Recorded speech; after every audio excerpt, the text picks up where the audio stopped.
Hi everyone, before we start this episode, we just wanted to let you know we touch on some sensitive topics in this episode, particularly slavery, and there are some quite graphic depictions of what was occurring in that time period. So if you are sensitive to that kind of thing, you might want to choose one of our other episodes. Otherwise, enjoy the episode. History happened everywhere. A random place, a random time, and a topic pulled from the hat. The challenge to find the fascinating, uncover the unexpected, and share the stories. You're listening to...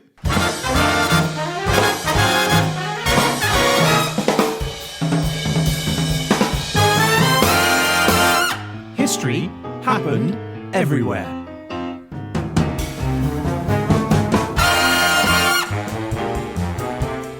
Hello, you're listening to History Happened Everywhere. I'm Peter Goddard here in the studio, as ever, with my soulmate, my inspiration, Mr. Ryan Weir. Hello, everyone.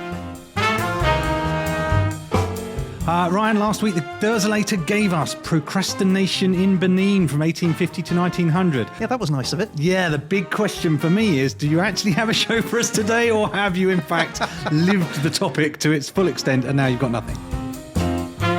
Well, let's lift the curtain, shall we, a little bit and show people the workings of this. We are, 3 days after our actual recording date? You have fully procrastinated. I have procrastinated an additional 3 days. Yeah. So, yeah, and I think I can, openly admit that because this episode is about procrastination. I'm looking forward to it. I think I'm looking forward to it. Maybe I'm not. Who knows? Yeah. Well, look, this was at the same time the easiest episode and also the hardest episode to research. Procrastination was the theme, but it leached into my actual life too. In this episode, we're going to sail into West Africa and discover peanuts, snakes, voodoo, cotton, and eventually the industrialized contribution towards one of the greatest sins of mankind, slavery. Should we get started? I think we should. All right, let's do it.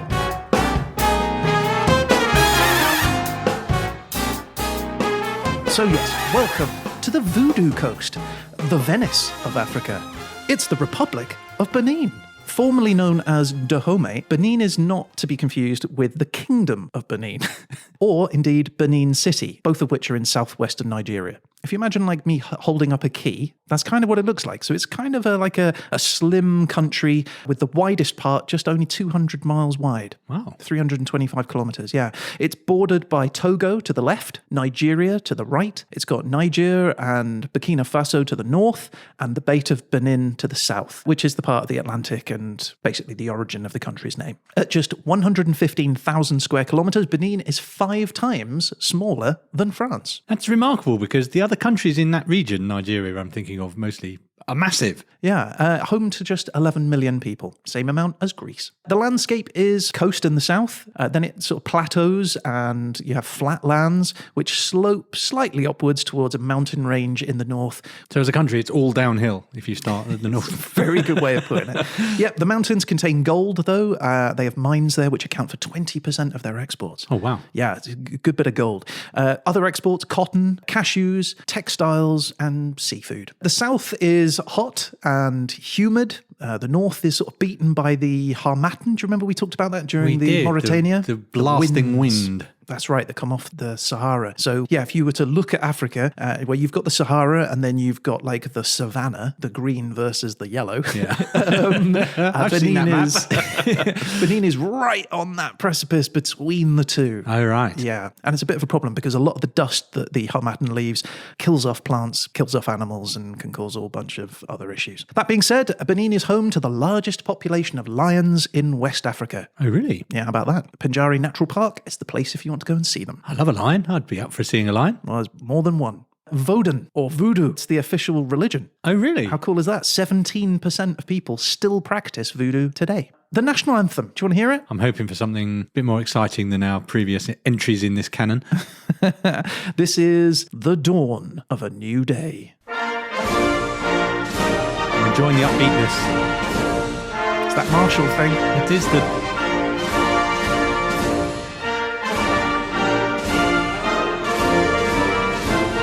I'm enjoying the drums.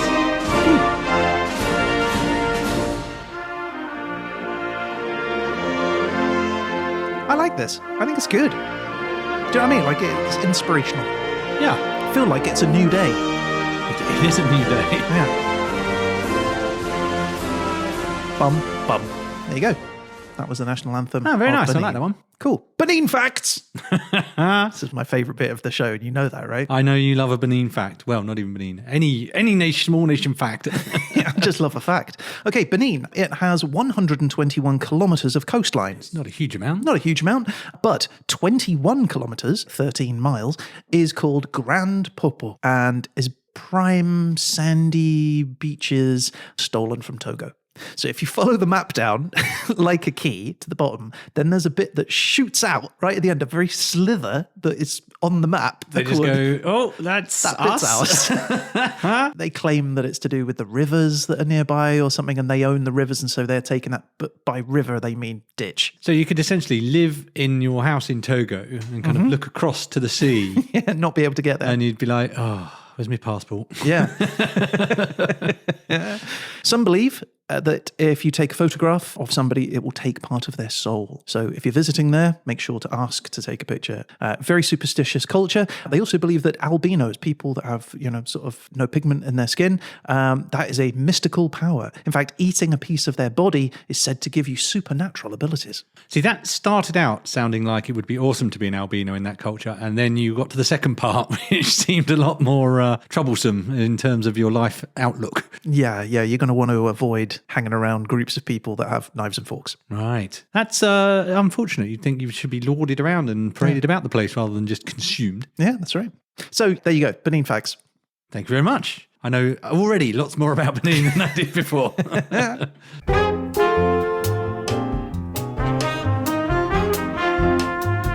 So procrastination, what is it? Basically, it means to delay doing something until a later time because you either just don't want to do it or because you're being lazy. There's a reason that you have to do something that's pretty important and you just keep putting it off for whatever reason. Everybody does it. Pete, what do you do to procrastinate? Well, arranging one's sock drawer is the classic, isn't it? It's like, I just need to. I do clean and tidy often if I've got something that I actually should be doing and getting on with.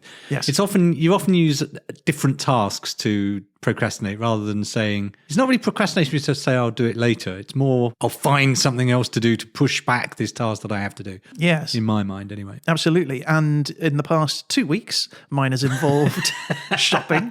You've fully decorated the flat. Yeah. I have fixed the toilet seat.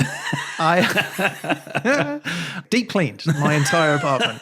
I've watched the TV shows that I've been meaning to watch. I've read a book. Yeah, I've cooked. I have gone for walks. I have procrastinated fully on this episode. But it's less about actually doing this. It's more about procrastinating about talking about slavery. I just didn't want to have to do it. So let's talk about the history of Benin, minus any slavery. We're going to procrastinate and get to that eventually.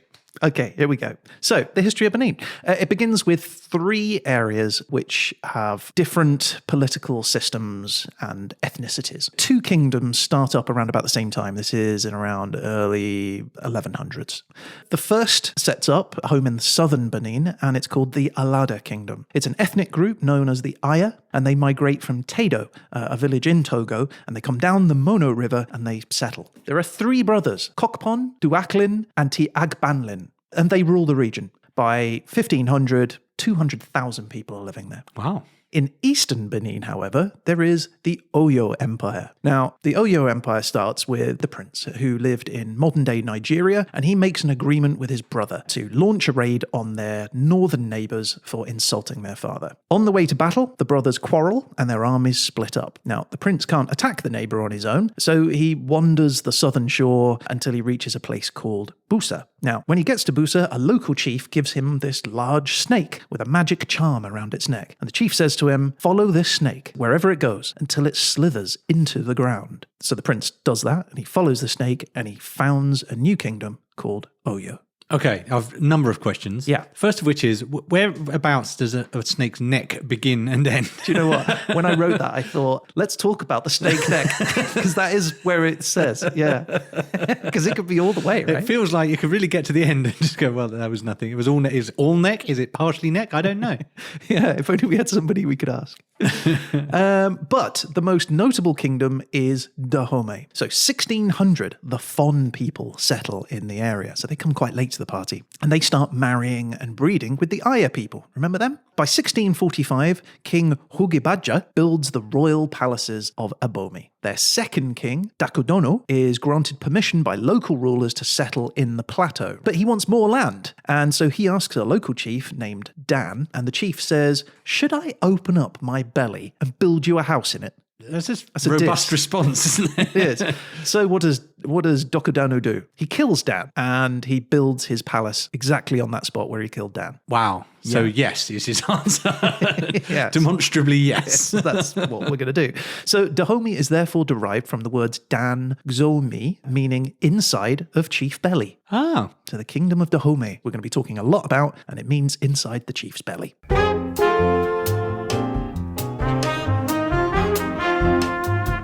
Okay, so the 1700s, the kingdom of Dahomey is now fully established. It didn't take them very long. By 1708, 8 years later, King Agya ascends the throne and he makes some radical changes. Notably, he is driven to sort of expand the territory for the kingdom. And so to do this, he creates this military force. It's an army of about 10,000 professional soldiers, which visiting Europeans later describe as the African Sparta or Black Sparta. Wow. These were a cohesive, well-disciplined military, soldiers starting as young as 7 or 8 years old. They learn to fight by sort of carrying the shields for the soldiers, and then as they grow up, they learn the skills. The soldiers are incentivized with bonuses for killing or capturing enemies, and they are well armed, right? The Dahomey are now trading with Europeans for weapons like muskets, cutlasses, even 25 cannons. Wow. And not only that, the Dahomey also made use of an all-female unit of soldiers called Ausi. These were the king's wives, or our mothers, but which Europeans nicknamed the Dahomey Amazons. That's your obvious frame of reference as a European, isn't it? They're like the Amazons. And they were fierce warrior women. So, yeah, that's going to be if your classical frame of reference, you find some warrior women, you're going to call them Amazons. Fair enough. Right. So, anyway, by 1727, Dahomey is the singular power in the region. They have just dominated the entire Unsurprisingly, area. with muskets, cannons, hardcore fighting women, and 10,000 men. It's all it takes, pretty much, yeah. But this changes in 1732, just 5 years later. The Oyo Empire battles Dahomey over control of the gold trade along the coast, and the Oyos win. And so Dahomey is made a vassal of the Oyo Empire, paying tribute and recognizing their king. And they do this for the next 80 years. However, despite this, Dahomey continues pretty much as they were, right? So they're just paying tribute and recognizing the king. Nothing else pretty much changes. So the army is still in place, they're still doing all that, but they're just doing it on behalf of the Oyo Empire. We've come across this a few times where it doesn't seem sometimes that bad to be a vassal state. You've got to pay your taxes, as it were, but largely get left alone sometimes. And that's pretty much it. And so in that, I guess, vacuum, they continue to increase in power. By 1850, though, the downfall begins for the kingdom of Dahomey. Dahomey tries to attack the kingdom of Porto Novo, but Porto Novo has a deal with France for protection. And so by 1890, the first Franco-Dahomean War begins. It ends almost instantly with French victory, and King Benazin, he escapes to the north. In 1892, just 2 years later, the second Franco-Dahomean War starts, and it ends even quicker. This time the French make sure it's final, and they just raze everything to the ground. Dahomey lacks the agricultural and sort of mineral resources for more of a large-scale colonial development,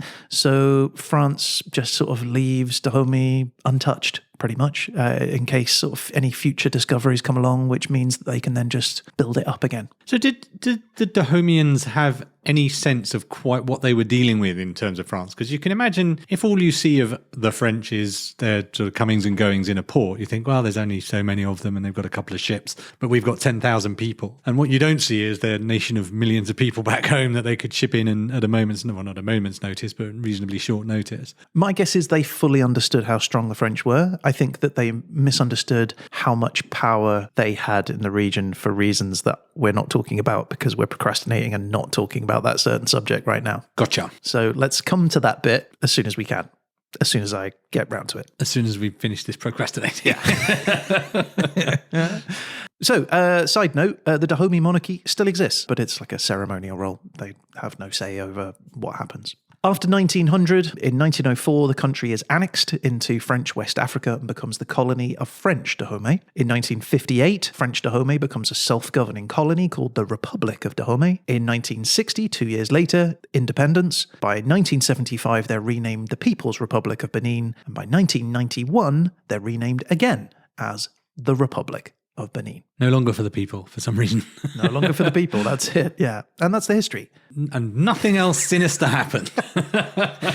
I mean, obviously, there's a hefty chunk of conversation that needs to be addressed about Benin and its connection to slavery. And maybe we should talk about something else first, because there's some important conversation to be had. We should get to it, though. We should talk about it. We definitely should. So, but I am a little bit hungry.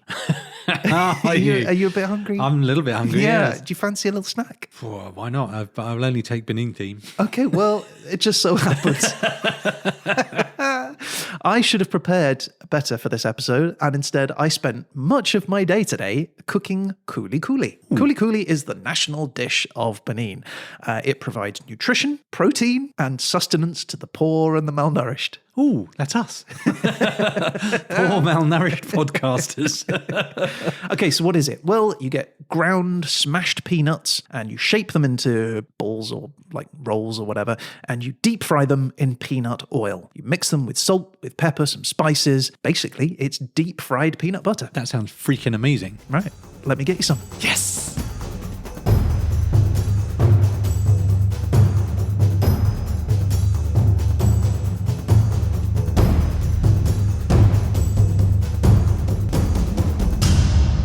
Okay, Peter. So, would you like to try some kouli kouli? I would love to. Please reveal.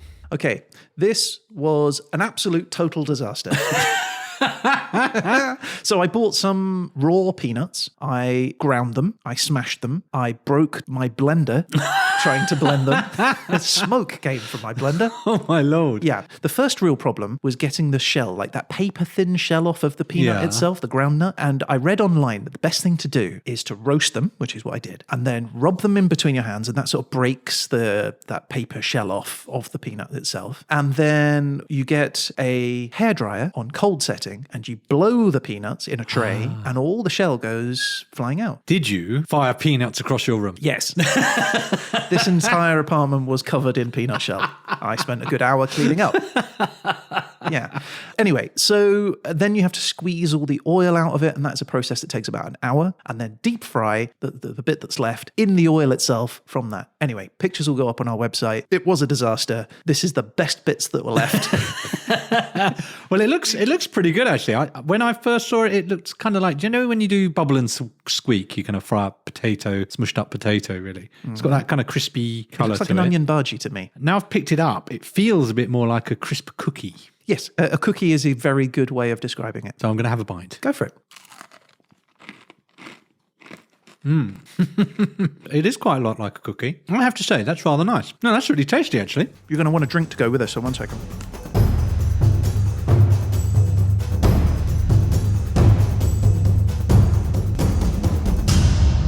Okay, well, there you go. You can open that. And here we have a premium quality mango fruit drink. Mm-hmm. Did you just go to our local Beninian outlet? They have one on every corner here in London. A lot of the regular soft drinks that you're familiar with, you can travel into the depths of Benin's forest to find the most remote tribe, and they will have a can of Coca-Cola or some equivalent there. I was told that mango juice is a good alternative, so I have some glasses here. All right, so have a little mango. Pour it over my laptop. Thank you. That looks juicy. I do like a bit of mango. I'm going to leave the kouli kouli there. And that's really good. Yourself. You'll notice it's served in a coconut shell. Coconuts being very common to the area. I noticed that. No, that's good stuff. I'm going to have another bit, actually. Let's do it. God, it was a disaster. It really was. That's nice. Okay, good. There must be a lot of energy in that, because peanuts are quite energy dense, aren't they? Yeah. I can feel myself ballooning in weight as we speak. All right, I suppose we should probably talk about slavery. Let's go on with the main event. Okay. I wonder who that is. I'll get it.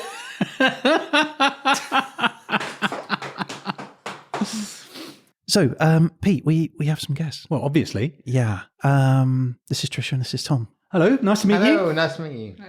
So look, it turns out snakes are important to the people of Benin. Apparently they're worshipped as gods, especially pythons. I can respect that. Yeah, and according to legend, in 1700, a king of Dahomey took refuge in a forest, and while he was there hiding, some pythons came around and prevented him from being captured. Because who's going to search under the pile of pythons? Exactly. Anyway, so he survived, and when he came back to his city, he built these 3 monuments in their honor. And today, there is a temple of pythons filled with 60 royal python snakes. That's a huge number of pythons. Yeah, and the snakes aren't fed. They're sort of let out once a week, and they just sort of roam around the village, preying on chickens and mice. They make their way into local homes where they're treated as ordinary guests. So I thought we would welcome some royal pythons into our home as our guests. Just incredibly exciting to me because I love snakes. Well, that might explain why Trisha and Tom are here. They do have a big box, I've noticed. There is a big box, yeah. It's an intimidatingly large box, if I'm honest. Very heavy box. So we asked Tom and Trisha to come along. This is Tom's Talking Reptiles from Crawley in the UK. Yep. So I've got 2 different types of pythons. We've brought one of the royal pythons along. Her name is Shay. Shay is around 12 years old. Okay. She was a rehome to us when we actually got her. She hadn't been handled a lot. So we had to get her to trusting people. Now she does loads of birthday parties. There's literally no stopping that snake. She loves coming out now. I've just discovered the concept of the party python. This is news to me. There's a whole world unraveling in front of me. The idea of a party python means something She slightly is different to me. quite a small species of python, one of the smallest. So you're all right for her. Earlier on in our episode, we were talking about a king who was gifted a snake that had a medal around its neck. So my question is, where does the neck begin and end on a snake? So it's quite hard without showing you one. Well, why don't you show us? Snake. We'll start you off with the small one, Shay, just so you guys get used to it before we get the big one. This is Shay the party. Shay also does birthday parties. She does, yeah. Very popular at our birthday parties, old Shay. Box is opening. I see what you mean about the ball. Yep, there you go. She stays curled up in the ball. Oh, they lock up. Ball a snake. Oh, it's so cute. Wow. Well, Are you coming hello, out? Shay. There So you is go. this a She comes out defensive? quite well. Oh, a little head. Okay. They'd rather curl up in a ball and hope you go away rather than Really? sit there and strike out and make you go away. Okay. She's kind of hoping, all right, leave me alone now. But as you see, she comes out. So the neck starts here, just the back of the head. So that's where you'd expect, where the head kind and of then it comes down flares to about inwards. here. So just a little way down. Oh, so that's the like body. a 6 to 12 inches of neck. How do you know which bit is neck and which bit isn't? It's hard to. So it's when it starts getting quite thick. Okay. It's when it starts going into the body. She's so pretty. Little tongues flickering in and out. So that's how just spelling, seeing who you guys are, just making sure that you're all safe. She's quite weighty as well, isn't she? Yeah. Built for strength, these guys, not built for speed. So something like a grass snake that we have over here is built for speed and agility. They're very long and slim. They hunt smaller food items, but they will eat more. She will take down something larger and eat less. And so we feed her currently on up to about a medium-sized rat. Okay. Normally for her, it's every 10 days. But although she is always hungry, like 2 days after. But yeah, she has to have time to digest it, else she'll get fat. So does she have to jump on a snake and kind of grab it? How do you get that first hold? Yeah, so she pounces. She'll lay in ambush. So she's an ambush predator. She waits. The rodent will run past. She'll pounce and grab it. Obviously, in captivity, especially over here, it's actually against the law to feed them live food. So we have to feed them a defrosted rat. And given she's not a poisony type snake, does she have fangs or does She she has just have teeth. gums? Yeah, so she's not hasn't got a mouth like the iconic when a snake has its mouth and has them big fangs. Yeah. That's a venomous snake. She's a constrictor, so she has teeth like us, but sharp and pointy, so she can anchor Sort it of into lock the on food. kind of a deal. Yeah, so she can grab the food and then bring it into her. But she's fully grown for a female. Won't get any bigger than this. Boys are a little bit smaller. Snakes don't combat like other animals for territory, for a mate, for food. The worst combating these guys will do is they'll pin each other to the floor. They lose their slivers off, so they don't really hurt themselves. Bit of light wrestling, really. It isn't is, yeah. And then the females are bigger because the bigger the female, the more like eggs or the more babies they can have. Yeah, go on, say something. Do they hiss? Do snakes hiss? It's more of a warning when a snake hisses. We are face to face right now, so if I'm hearing a hiss, it's kind of too late. But So I have a question. In the story that we were telling, they have a pit of 60 royal pythons. Are they a communal species in that way? Is that uncommon to find them in the wild in such big numbers? No, I mean, with royal pythons, they're not a cannibalistic snake, so they won't go around eating other snakes. These guys will be found. It's normally if there's a food source, if there's a warmth area, the best spot will find a lot of the same species snake. Okay. So they're kind of all sharing. But yeah, they do tolerate each other quite well. so if you see a bundle of snakes, so that's a warm location generally, is it? Yeah, it's a good location. They've got a good spot. You know what's what. So, the villagers in Benin, they just let the snakes in as their guests. I'm guessing that that's fairly uncommon. I imagine a lot of people would not be happy if a snake they found wandering in through the door. Yeah, we get quite a bit of negativity, or a lot of people that are nervous, especially meeting snakes. I mean, I used to be terrified of snakes. Did you? Before I started working with Trisha in a reptile shop. I got a job there when I was 15. And after a couple of weeks, Trisha was like, yeah, you need to get over this, and made me hold a royal python. And it was that baby royal python that got me over my fear. So they're actually one of my favourite. At the moment, because we do a lot of rescue rehoming. Currently, we have 12 royal pythons in at the moment. Okay. So, but yeah, they are one of my favourite snakes. So, Pete, tell me, what does it feel like to hold this snake? It's soft and dry, and it's really gentle. Actually, I would say I thought it was kind of squeeze on, like you cling onto a branch, Yeah, But she's quite happy to sit. You're supporting her really well. Snakes tell us if they're not supported, they'll try and get off of you. They'll be like, this is not safe. I'm getting off. I think I've made a friend for life. You really have. We've brought two pythons with us. So the royal python, which is Shay, and then we've also brought Bimini, who is one of our newest additions. I've only had him about 6 months. We got him from the RSPCA Centre. He was rescued from a house where he was kept in a box. And that was it. Just in a box? In a box. Oh, yeah. He's grown quite a bit since we've had him in the last 6 months. He's done quite a lot in the media world as well. Oh, really? Okay. So yeah, he's a type of albino. So he's sort of been bred to be the colour that he is. He hasn't got any traditional like python markings like Shay. No way. Fantastic. We were just learning about albinos. Well, look, should we bring out the male? Bimini? Is that Why all right? not? Yeah. Wow. Oh my goodness. That's a That is lot some bigger snake. Like I said, he's a baby. So it's like a banana yellow colour. Yeah, so we predict that he's around 3, maybe 4 years old. Okay, here we go. Pete with snake number 2. Want him on your shoulders? Oh, yeah. And then, direct him as you want him. He's a lively fellow, isn't he? Hello. Is it warm enough for you? Where are you going? Come on. Bimini is Burmese python. Currently feeds on anywhere between 2 and 3 rats or a rabbit. A day? No, a week. A week, right. Rabbit a week. I was like, that's a lot a day. He likes food. He knows it's feeding day. Really? I couldn't say to him, "Oh, you're not today," because he would be at the glass waiting for food. No way, really? Where are you going? Come on. He's a lively fella, isn't he? He's just come out. Right, It okay. takes a minute to settle down. So, Pete, would you have a snake as a pet?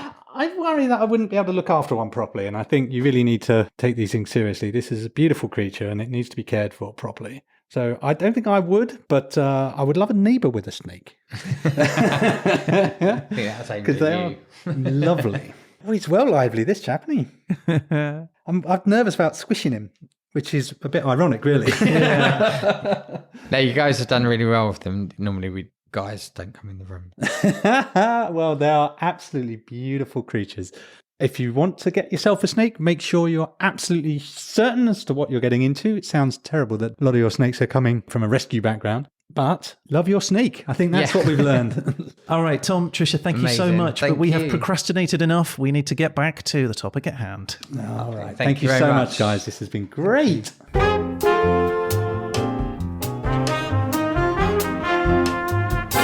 All right, that is it. No more procrastinating, Pete.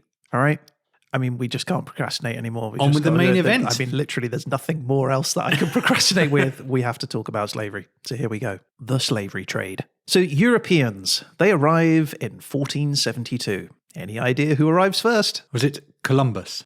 It was the Portuguese. Oh, the Portuguese, of course. And they meet with the Dahomeans, and a trade agreement is made between the two of them. The Portuguese want carved ivory items like salt cellars and spoons and hunting horns and exotic art and slaves. The French turn up. They want to trade too. They, want nice trinkets and things and also some people. So soon, Dahomey is known across Europe as the major supplier of slaves. Porto Novo, Ouida, and a number of other waterfront towns all established themselves as the principal ports within West Africa for exporting slaves. And eventually the whole area is nicknamed the Slave Coast. Wow.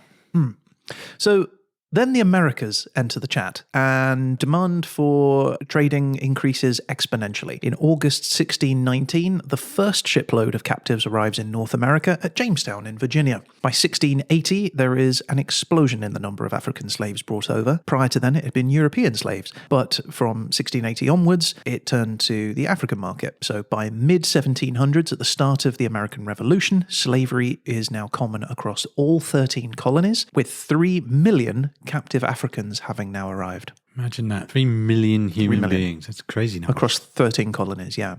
After the war, slave labour is not crucial to the northern economy, and so as the victors in the war. In January 1807, the US Congress decides to pass an act to prohibit the importation of slaves into any port or place within the jurisdiction of the United States from any foreign kingdom, place, or country. 1 year later, 1808, Britain's role in the transatlantic slave trade is also over, and others begin to follow suit, so that ended slavery, right? Did it though? Not quite. So laws have been passed, treaties have been signed, but the deportation of Africans still continues. The Royal Navy sends boats to patrol the waters off the coast of Dahomey, and they form essentially a blockade to prevent any boats getting in or out. But European and American ships are still finding their way through, and they are now conducting what is known as illegitimate trade. Not that it was ever hugely legitimate, it was legal, perhaps. Just legal, yeah. The effect is huge. Throughout the 1860s, there is a total of 24,000 slaves that are being transported, but by the 1780s, so 80 years later, 102,000 people a decade are being transported. Of those 24,000 people, I want to tell you about one of them, and that's pretty much what we're going to be talking about for the rest of this episode. So settle in and let me tell you about Kazula, the last slave. The last slave? Wow.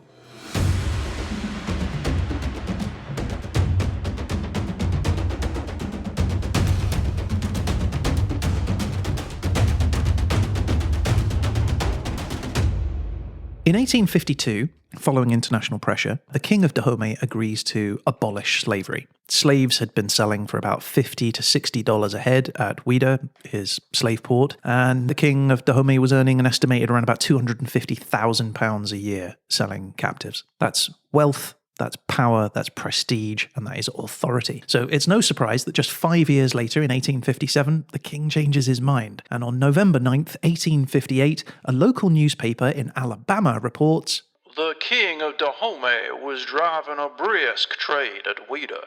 Now, this catches the attention of three brothers, Jim, Tim, and Burns Mayer. Natives of Maine, these three men had a shipyard on the Alabama River and were keen slave owners and anti-abolitionists. One night, the brothers are drinking with a wealthy gentleman from New Orleans when the Mayers bet him that they could successfully smuggle Africans into the US and enslave them. Despite the Slavery Act being in effect for 50 years now, they knew it would be a death sentence if they got caught, but still, the bet was taken. Hell of a bet. So they immediately hire one of their business acquaintances, a man named Captain William Bill Foster, and he's going to be their man to make the run to Africa. They tell him to head to Dahomey to meet with the king, and they give him $9,000 of their gold. And so Captain Foster, he selects his fastest boat for the job, called the Clotilda. This is a ship that is designed for carrying lumber. It was a two-masted schooner that was 86 feet long, that's 26 meters long, 23 feet wide, 7 meters wide, and had a copper-sheathed hull. And on March 4th, 1860, Foster and a crew of 11 sailors slip out of the Alabama waters heading for Ouida. The voyage is uneventful until they reach the Cape Verde Islands, and a hurricane hits them. They put in for repairs, and at this point, the crew decide they're going to mutiny. They demand more pay, or else they're going to go and inform the British Navy of what they're up to. Foster agrees to the demands, obviously, because what else are you going to do? Isn't he, at that point? Yeah, but later he laughingly admitted how he broke this promise as soon as it was safe to do so. So, gives you an idea of his character. True integrity then. Yeah. Repairs being made to the Clotilda, it sails away, and in July 1860, they anchor off the shore of Ouida. There is no harbour, so the men head to shore in little surf boats. Now, at this point, we're going to take a little trip inland to Bante, a small village which is home to the Isha tribe of the Yoruba people of West Africa.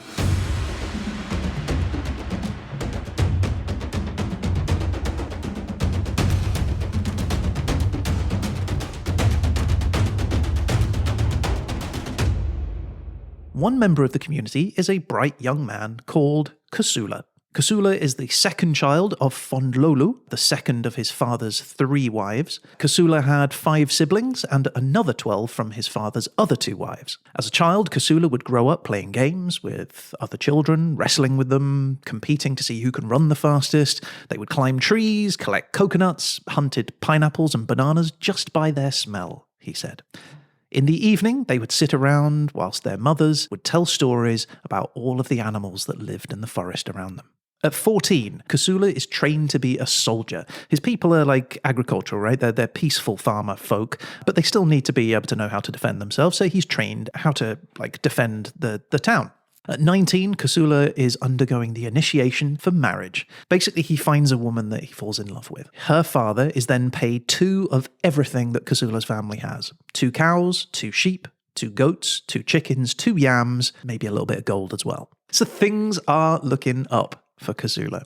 But then, 3 strangers from Dahomey arrive, and they demand to see the king. They say that the Dahomean king wants to be kind, and therefore is only asking for half of all of their crops. Generous. Thanks, man. And so the village king refuses, saying that the king of Dahomey has plenty of land to farm his own. And so the 3 men say, well, the king's going to be displeased, and they leave.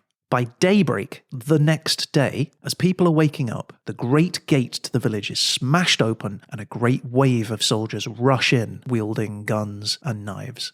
The soldiers cause panic among the villagers, who run for the gates, but they are ambushed by soldiers that are hiding in the bush. They've got the place surrounded.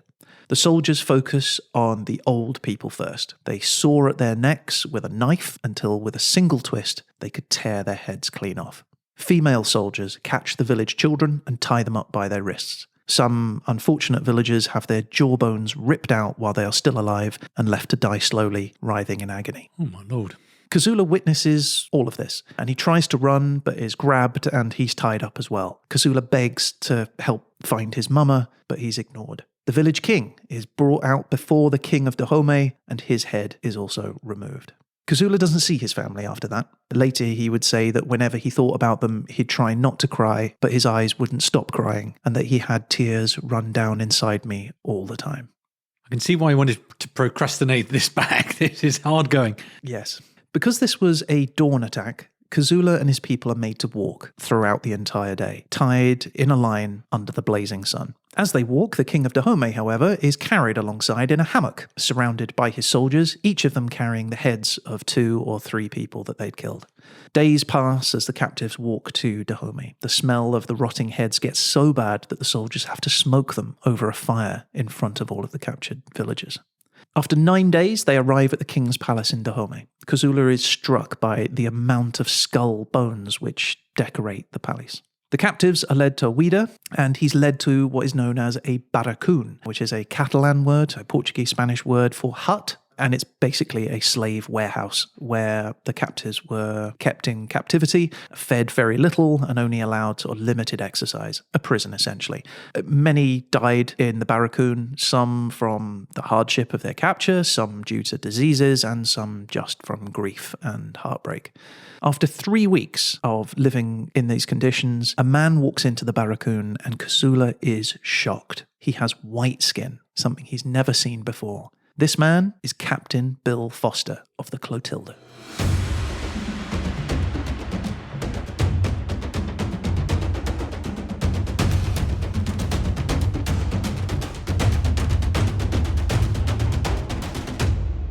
Okay, so When Foster arrives on the shore, remember he's on that little rowboat, he's met by 6 stalwart blacks, he says, each delegated to carry him in a hammock to meet the Prince of Dahomey. King was preoccupied, I guess, wasn't available to meet him. So, gracious and hospitable, the prince shows Foster the sights of Ouida, and you can just imagine what those sights might be. Yeah. And these are the heads.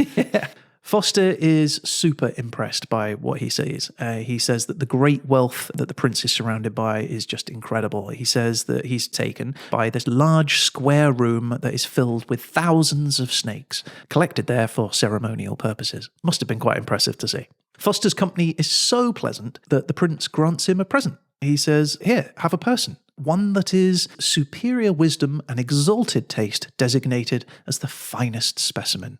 So Foster chooses a young man named Gumpa. Gumpa? Yeah. I thought that was going to be Kazula. Kazula coming back. Nope, that's Gumpa. So Foster making this selection with the intention of flattering the prince, to whom Gumpa was nearly related. That's the most backhanded of compliments, isn't it? You are the finest of the slaves. Yeah. Ceremony's over, the prince and Foster get down to business. When Foster is shown the barracoon at Ouida, he found them, he said, overflowing with people to choose from. This is his words. We went to the warehouse where they had in confinement 4,000 captives in a state of nudity from which they gave me liberty to select as mine, and offering to brand them for me, which I forbid. At least no branding. Something, I suppose, is in what I suspect is going to continue to be bleak for a while.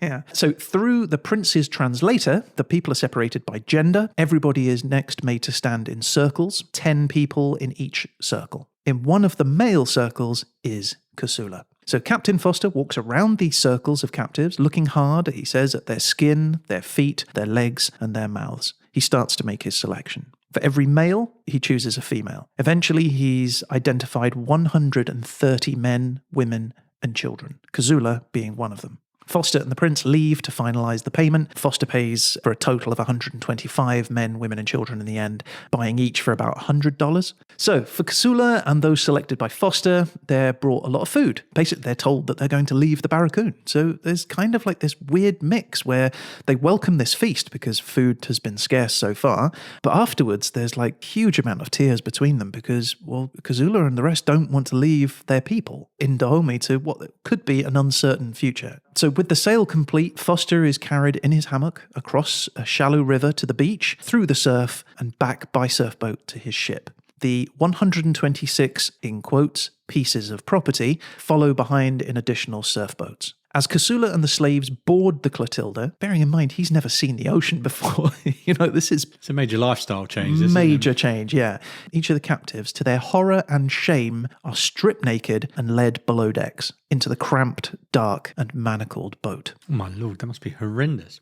When 116 of the slaves were on board, Captain Foster, now up in the rigging keeping watch, suddenly became alarmed. He thought he spotted Dahomean ships starting to raise black flags, which he interpreted as a sign that they were planning to recapture the cargo and hold him for ransom. So, absolutely terrified, he hurries back down to the deck and he gives orders to immediately abandon any other, in quotes, cargo not already on board. So with sails deployed, they race out of the Bight of Benin as fast as they could.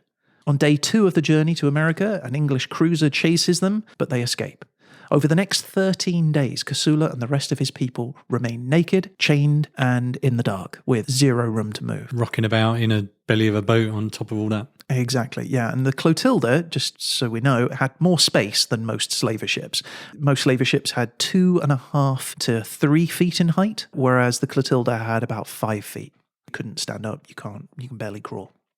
So they had very little to eat, and only 2 drinks of a very sour-tasting water were given to them every day. From research, I can see that actually slaves were given water with a mixture of vinegar added to it, and that was to help them prevent getting scurvy. Oh, right. Yeah, vinegar water. Delicious. On the 13th day, they're brought up on deck so that they can regain the use of their limbs, it says. And after 70 days, the Clotilda finally sails into US waters. Kazula says that he hated every part of the journey. But he also says that he claims no ill will towards the captain, Bill Foster. He said that despite their hardship, none of his people had gotten sick and none had died. The captain hadn't abused them or ever treated them unfairly. I mean, I would suggest being taken as a slave is a form of abuse on its own, but it just only goes to show how awful, how it can even be worse than this. It's shocking. On July 9th, near the Alabama border, Foster finally leaves the Clotilda and travels overland by horse and buggy to meet with the Mayer brothers. Lights were smothered, and in the darkness, quickly and quietly, the captives were transferred from the Clotilda to a river steamboat and taken up the Alabama River. Only here is where the captives are finally given some clothes. When the crew of the Clotilda mutinied once again, Foster withdraws his 6-shooters and gives them several warning shots, telling them to leave at once while they still could. The Mayer brothers wait at the train station to ensure that all 11 of them leave town peacefully. Meanwhile, Foster returns to the Clotilda and he sails it to a riverbed where he burns it and sinks it to the bottom of the river.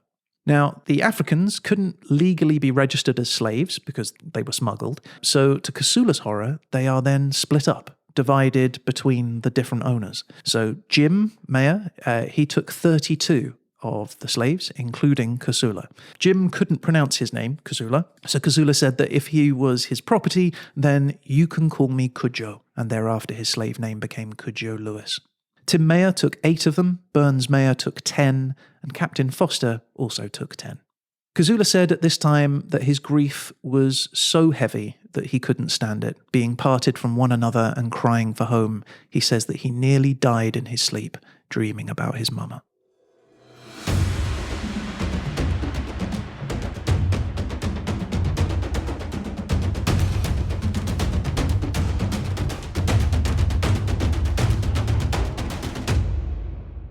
And so, the last slave. In 1861, the federal government prosecuted Mayer and Captain Foster for illegal slave importation, but the case was dismissed due to, in quotes, lack of evidence from the ship or its manifest. Didn't think to ask any of the people involved. Hello, hands up, who's been recently illegally smuggled? Oh, me. No, I guess no one here didn't come up. This mystery will never be solved. After their freedom did come, though, the Africans created a town called Africatown, which has since been renamed as Plateau. But the town is still predominantly African in both culture and also in population.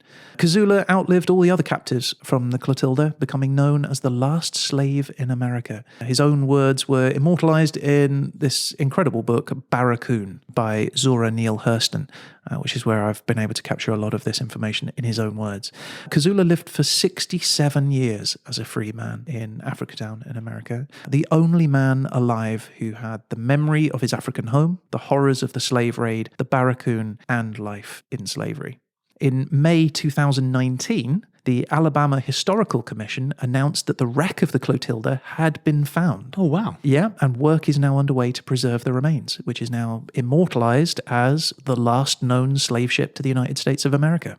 I could crack on with that prosecution now. Yeah. And side note, 25 years later, in 1885, the last slave ship departs from Dahomey bound for Brazil. So they were still doing it for 25 years. I mean, it makes you, it doesn't even make you think. It's almost beyond imagining that kind of radical change to your life. You know, you're living in your village or your town, and then you get taken as a slave by your neighbours, which is a sort of comprehensible thing to happen. Awful, but it's within your realm of conceptualization. And then you've never seen the ocean before and you see a boat. So you're, okay, well, you can sort of imagine, I'm sure there were river boats, so you can imagine what's going on there. But then you can just get taken to another country for this entirely different life that was just totally inconceivable to you before. It must totally be inconceivable when you were in your an village. Astonishing thing to have to endure. And then that's just on the face of it. Then there's all the horrors that you have to actually go through in the experience itself. Yeah. There is an epilogue to this, which I just sort of wanted to talk about. And this is perhaps something that we would normally talk about on the verdict, actually, but I felt like it was important to sort of discuss as part of this. And it's something that I put off, procrastinated around it. And that's to talk about responsibility.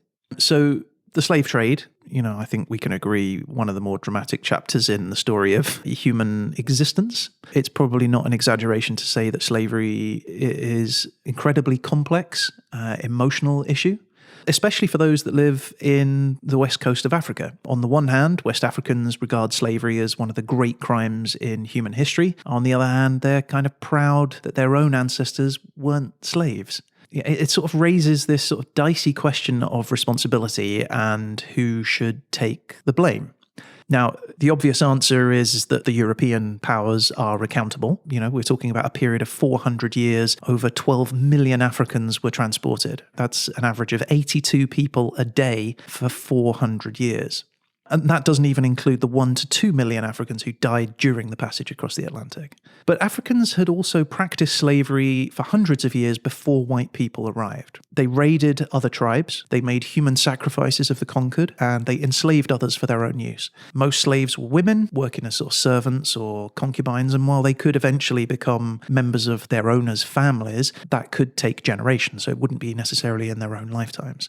Slavery was a traditional custom long before the Europeans arrived. But the arrival of the Europeans changed the scale of things. Guns, liquor, all super attractive propositions, things that they wanted. Food and art were being traded for them, and when the appetite for slaves overtook the food and art, it wasn't a difficult stretch to start selling those captives whom they were going to sacrifice or make slaves anyway. So on the flip side is, it gave the kingdom such wealth and political power that the temptation is too great. Yeah, the big change is really the sort of industrialization of the thing, right? So for me, there's two aspects. There's one, the scale is obviously quite different. But also, I think slavery has been a feature of most societies historically, going back right more or less to the start. But the slave is usually has quite a different status. As you say, there's the possibility of ceasing to become a slave. It's more closer to sort of indentured servitude, and you live in a household. They're being treated as literal property and just thrown overboard and murdered when you're not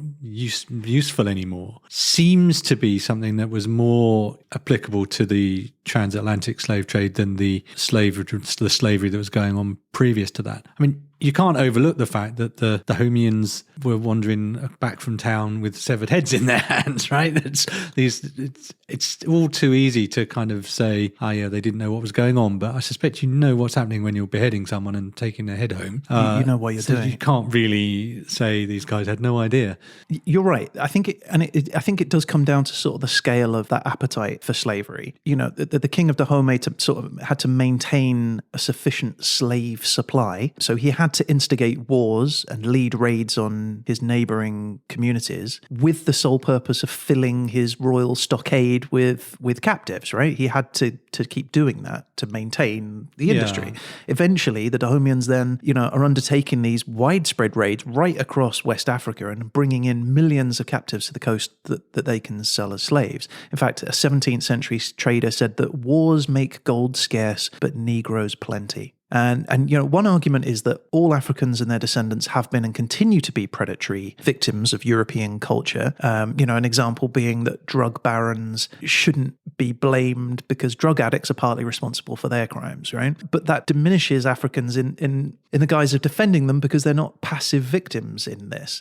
Colonialism converted like a small-scale practice into a global hellish network. Africans didn't create or control that, but they collaborated in that system. They participated in a trade for the same reason that Europeans did, and that is that they could profit from it. And they were right, they did, no matter how wrong it looks like in retrospect.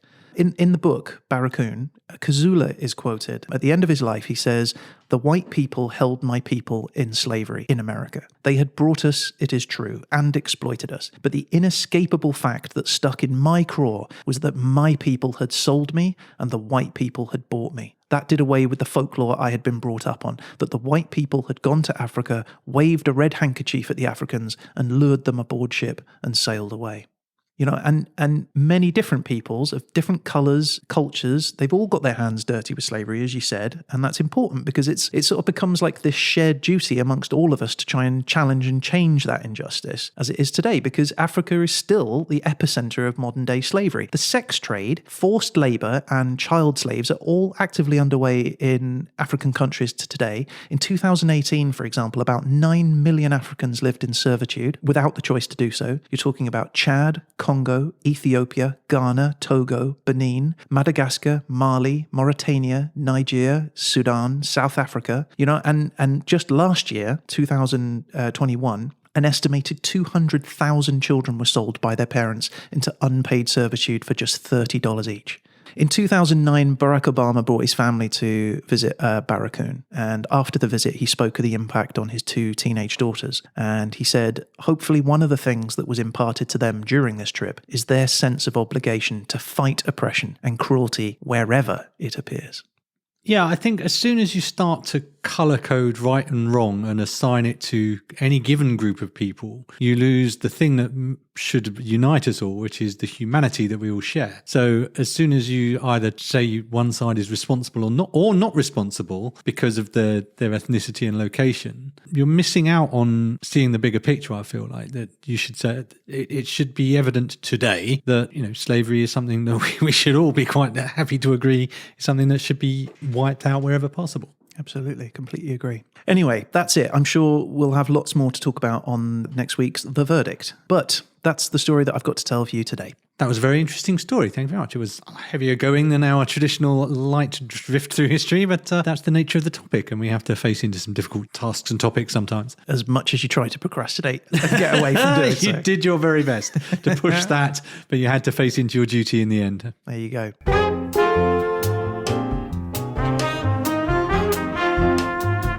Peter, you know what time it is? Is it time to roll a new and exciting episode for next week? It's exactly the time, yeah. Are you ready for this? I'm ready. Okay, I am going to turn it on.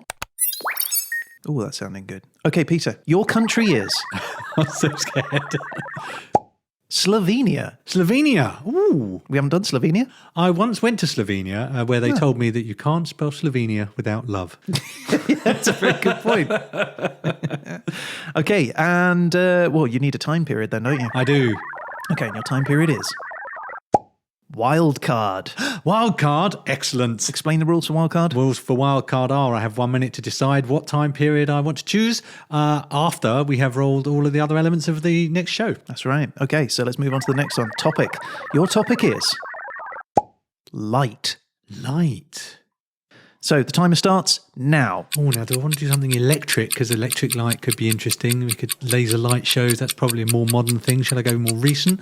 Or do I do light, the dawn of man? I could go early man. We know they're always around. Especially in Slovenia. Okay. I'm going to say, this is a real gamble. The 70s. The 1970s. The 1970s. So 1970 to 1980. Yes. You're booked in. I don't know why I said that. Every time we get a wild card, I immediately regret my choice, but that's okay. I'll stick with it.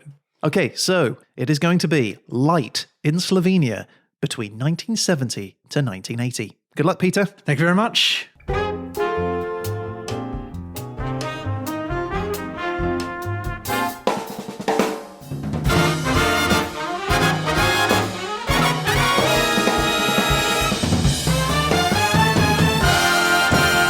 Okay, so that's our show for this week. Thanks for listening. If you'd like to get in touch about any of the things we've talked about on the show, or just want to say hello, you can reach out to us on social media through our website, hhepodcast.com, or you can email us at Pete and Ryan at hhepodcast.com. That's right. We'd really love to hear from you. And you never know, you might end up featured on a future show like... Stephen Hokerd. I hope I'm saying that right. It's a Dutch name. Stephen's from the Netherlands, and he very kindly wrote to us to say, I really enjoy your show. Thank you very much. It's informative, very fun, and really makes me learn about history outside of just Europe, the US. Also, and I quote, guaranteed to be interesting. We'll put that on the poster when we have a poster. Thanks, Stephen. Well, look, one way to definitely feature on a future episode is to rate and review the show on Apple Podcasts. Your recommendations really go to help bring the show to new listeners. If you're on TikTok, Instagram, Facebook, or Twitter, you can find us with our handle at HHEpodcast and subscribe to those, and you'll get a little ping alert every time we post our 1 minute animated bites. Yep, but we're going to be back again soon with The Verdict. But in the meantime, if you can't get enough of the show, check out our back catalogue of episodes, which you can find in the podcast app, the YouTubes, or on our website, hhepodcast.com. All right. So a huge thanks again to Ryan. Thank you, Peter. And that's it. I guess all that's left to say is... You've been listening to...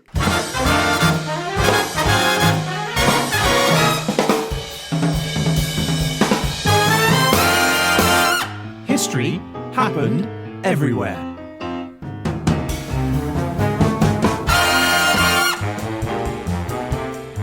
Hey, Pete. Hey, Ryan. Do you want to play a game? Oh, I'd love to. I was thinking we could play hide and go snake. I think you mean hide and go seek? No. Hide and go snake. It's like hide and go seek, only you go and hide, but under a pile of snakes. Ah, that's why you got a big pile of snakes. That's right, I hired them, yeah. Okay, so how does it work? Well, I close my eyes and count to 5. Meanwhile, you go and hide under the pile of snakes. That sounds like fun. All right, let's play hide and go snake. Let's do it. All right, I'm counting down. 1, 2, 3, Ah! 4. Pete, stop! You're putting me off. Ah! 4. Ah! What are you doing? They keep biting me, Ryan. What do you mean they're biting you? Pythons don't bite. Are you sure they're pythons? Yeah, of course I'm. Oh no, wait. Ah! No, wait. It says vipers here. Help me! Deadly vipers. Ah! What does venomous mean? I'm swelling up. It's getting really big, Ryan. Send for help. I need anti-venom. It really hurts. Tell Mum I love her.